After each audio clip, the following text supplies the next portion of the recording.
Moi, comme je suis dans une approche de plus long terme où je veux redonner de l'autonomie, moi je suis pour la liberté de manger, et ben, ça veut dire qu'il faut réapprendre à se faire confiance à soi, à faire ses propres choix, à écouter ses envies. On se rend compte qu'en s'écoutant, on n'a pas envie de manger des pizzas tous les jours. Et du coup, une fois qu'on s'est rendu compte de ça, petit à petit, on prend confiance en soi.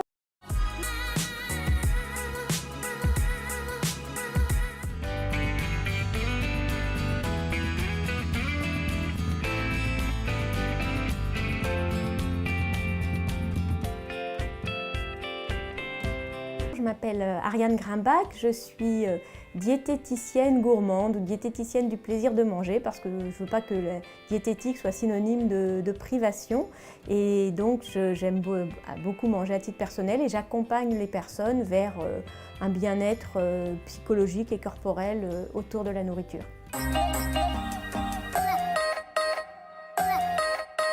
La conscience dans l'alimentation, c'est quelque chose d'important dans le travail que je fais. Alors ça veut dire la conscience à deux niveaux en fait, c'est-à-dire qu'il y a le fait de manger consciemment, ce qu'on appelle aujourd'hui souvent manger en pleine conscience. Moi je dirais déjà manger en conscience, c'est-à-dire manger avec tous les sens, c'est-à-dire quand on se met à table, être à ce qu'on mange, être attentif à toutes les sensations gustatives, olfactives, de texture qu'on va avoir avec l'alimentation. C'est important parce que du coup, on va manger quelque chose avec plaisir, on va en retirer une satisfaction et on pourra s'arrêter et passer à autre chose parce qu'on aura mangé quelque chose de bon et on en sera rassasié.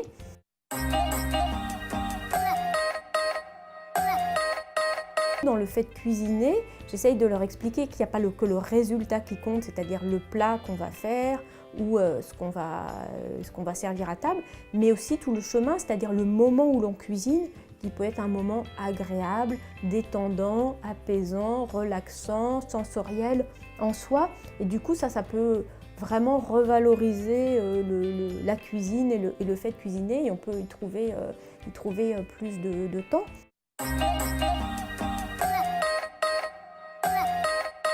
Je crois qu'il y a quelque chose qui me paraît très important, c'est le fait de ne pas dire « il faut manger des légumes ».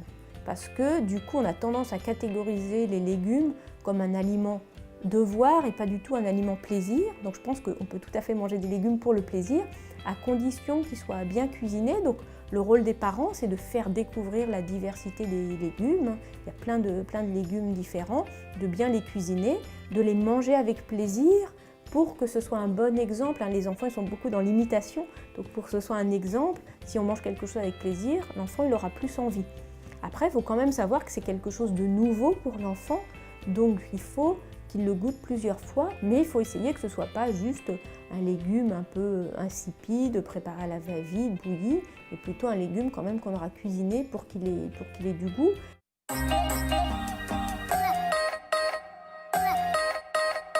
J'ai développé une équation qui est totalement imparable, qui est le temps, la qualité, l'argent. On ne peut pas tout avoir. C'est-à-dire que si on veut avoir la qualité, bien manger, il faut soit y mettre un certain argent, soit y mettre du temps. Mais on n'est pas obligé d'y mettre beaucoup d'argent si on accepte d'y mettre du temps, de peut-être aller au marché, faire les fins de marché pour trouver des aliments pas chers, cuisiner une soupe de légumes, faire cuire des lentilles, trouver les bons circuits pas trop chers. Ça prend peut-être du temps, mais on pourra vraiment bien manger pour pas cher. Donc il faut choisir entre le temps, la qualité et l'argent. Mais si on veut mettre ni le temps ni l'argent, ça me paraît impossible de bien manger.